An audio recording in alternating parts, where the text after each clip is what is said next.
ఎంతో మంది మారారు, కానీ తెలుగుదేశం పార్టీ కార్యకర్తలు మాత్రం ఎక్కడ కూడా మారినటువంటి సందర్భాలు కనపడలేదు. నందమూరి తారక రామారావు గారు వేసినటువంటి బలమైనటువంటి పునాది అటువంటిది అనేటువంటిది గుర్తు చేస్తున్నాం. రెండే మాటలు చెప్పి ముగించదలుచుకున్నాం.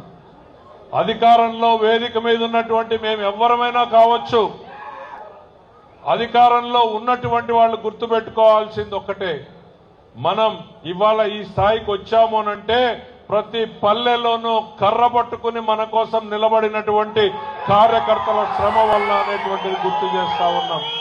సగం మంది కార్యకర్తలు మనకి ఎన్నికల తర్వాత మన దగ్గరికి రారు, వాళ్ళు ఏమీ అడగరు, ఆశించరు. వాళ్ళు కోరుకునేది ఒకటే, ఒక గుర్తింపు, గౌరవం మాత్రం కోరుకుంటారు. వచ్చినప్పుడు 4 మాటలు ప్రేమగా పలకరించగలిగితే చాలు అనేటువంటిది గుర్తు చేస్తా ఉన్నా. నా అనుభవాల్ని పంచుకుంటున్నా. అలుగుతారు అప్పుడప్పుడు, అలిగినప్పుడు దూరం చేసుకోవద్దండి. అధికారంలో ఉన్న మీరే ఒక అడుగు తగ్గండి, 1కి 4 సార్లు ప్రయత్నం చేయండి. పార్టీ మీద అలిగి ఎవ్వరూ సాధించగలిగేదేం లేదు. నేను కూడా అలిగినా ఏం చేయలేను, మా నాయకులు ఎవరు అలిగినా ఏం చేయలేను. కానీ అలగటం ఎందుకు వస్తుంది అంటే ప్రేమ ఉన్న దగ్గరే వస్తుంది. భార్య భర్త మీద అలుగుతుంది, కొడుకు తండ్రి మీద అలుగుతాడు. అలిగినప్పుడు ఒక మెట్టు తగ్గి మీరే వాళ్ళని దగ్గర తీసుకుని మాట్లాడండి, ఆ సమస్యని పరిష్కరించే ప్రయత్నం చేయండి, మనసు తేలికపరచండి అనేటువంటిది చెప్తా ఉన్నా.